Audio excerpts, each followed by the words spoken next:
ஒரு முறை நடிகர் திலகத்துடைய அன்னை இல்லத்துல நைட்டு 2 மணிக்கு தீ விபத்து ஏற்பட்டது. தீ விபத்து ஏற்பட்ட பொழுது இமீடியட்டா அவங்க கமலுக்கு தான் போன் பண்ணாங்க. அவரு ஒரு ½ வந்துட்டாரு, 2:30 மணிக்கெல்லாம் வந்துட்டாரு. ஏர்லி மார்னிங் 2:30க்கு அவர் அங்க இந்த ஸ்பாட்டுக்கு வந்து அதை பார்த்து எல்லாத்தையும் இது பண்ணாரு. சோ அந்த மாதிரியான நட்புறவு உள்ள ஒரு ஒரு பாண்டிங்கு அவங்களுக்கு என்னன்னா, கமலை வச்சு ஒரு படம் எடுக்கணும், குறிப்பா வந்து கமல் வந்து பிரபுவோட நடிக்கணும், இதுதான் அவங்களுடைய நோக்கம். அவங்க என்ன பண்றாங்கன்னா, பிரதாப் போத்தனை டைரக்டரா புக் பண்றாங்க. பிரதாப் போத்தனை அதுக்கு முன்னாடி ஒரு 4 படங்கள் எடுத்திருக்காரு தமிழ்ல. மலையாளத்துல ஒரு நடிகர் டைரக்டர். அவர் வந்து விளம்பர படங்கள்லாம் ரொம்ப ஸ்டைலிஷா எடுப்பாரு. அவருடைய டைரக்ஷன்னால ரொம்ப ஸ்டைலிஷா அந்த படம் இருக்கும். அதே நேரத்துல வந்து காஸ்டியூம்லாம் ரொம்ப சூப்பரா இருக்கும். கதையும் ரொம்ப ஃபாஸ்டா பண்ணக்கூடிய ஒரு இயக்குனர். அவர் வந்து பார்ன் ஐடென்டிட்டி அப்படின்னு ஒரு புத்தகம் படிக்கிறார், இங்கிலீஷ் புத்தகம், பார்ன் ஐடென்டிட்டி. இது அதே பேர்ல படமும் வந்திருக்கு, அதுக்கு முன்னாடியே நம்ம எடுத்துட்டோம்.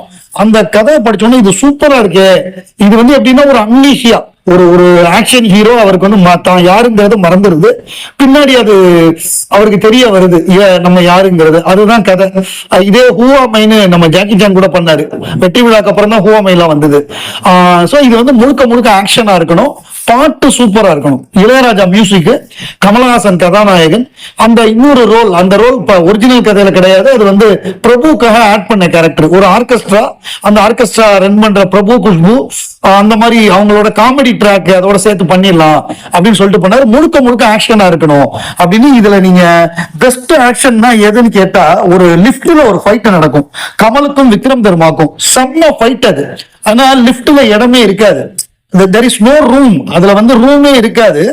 அதுல வந்து ஒரு ஃபைட் பண்ணிருப்பாங்க, பிரமாதமா பண்ணிருப்பாங்க. அந்த இடமே இல்லாத இடத்துல அதுக்குள்ள ஒரு அதுதான் விக்ரம் தர்மா. கமல் ஏன் விக்ரம் தர்மா சப்போர்ட் பண்ணாருன்னா அதுதான் காரணம். படத்தோட பாடல்கள், அதாவது பூங்காற்று உன் பேர் சொல்ல, அமலா சசிகலா 2 ஜோடி கமலுக்கு, பிளாஷ்பேக்ல ஒரு ஜோடி, கரண்ட்ல ஒரு ஜோடி, மார்கோ மார்கோ. அந்த எடுத்தோடனே டைட்டிலே இளையராஜா அந்த கோவால அந்த அவரோட ஹம்மிங்கோட ஆரம்பிக்கும், அதுவே பிரமாதமா இருக்கும். மார்கோ மார்கோ. அப்புறம் தத்தும் தலாங்கு தத்துவம், என்ன டான்ஸ், பிரமாதமா இருக்கும். அதுக்கப்புறம் சிபிசினுக்கு எடுத்து பிரபுக்கு ஒரு பாட்டு, பூங்காற்று உன் பேர் சொல்ல, வானம் என்ன கீழ் இருக்கு, பூமி என்ன மேல் இருக்கு, சொர்க்கலோகம் பக்கம் வந்ததுன்னு எல்லா பாட்டுமே பயங்கரமான ஹிட் சாங்ஸ். அதாவது அந்த ஒரே நாள்ல பிளாட்டினம் டிஸ்க் வந்தது. அப்ப 25 லட்சம் கேசட் வித்தது ஒரே நாள்ல. அந்த மாதிரி இருந்தது அந்த தீபாவளி ரிலீஸ் அப்ப. இந்த படத்துக்கு வந்து பிரபுதேவா வந்து டான்ஸ் கோரியோகிராஃபி முதல்ல பண்ணது இந்த படத்துக்கு தான். அந்த தத்தும் தலாங்கு தத்துவம் அந்த பாட்டுக்கு தான் முதல்ல பண்ணது. பிரபு வந்து அவருடைய ரோலை சூப்பரா பண்ணிருப்பாரு. சலீம் கௌஸை கூட்டு வந்தாங்க. சலீம் கௌஸ் வந்து பிலிம் இன்ஸ்டிடியூட் ஸ்டூடெண்ட், அவர் பாலிவுட் படத்துல எல்லாம் பண்ணிட்டு இருந்தாரு. அவரை வில்லனா கூட்டு வந்தாங்க.